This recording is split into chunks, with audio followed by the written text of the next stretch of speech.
It's important to choose a landing gear shop that has a 145 certificate rating. The reason for that is, one, you're going to get 8130 certs back with that. That is going to let you know that that shop has the appropriate ratings to work on landing gear. With landing gear, there's oftentimes very specific and specialized tooling that's involved with that.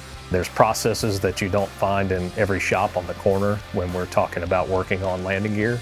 So it's very important to choose a shop that is not only rated as a 145, but specially rated in that landing gear.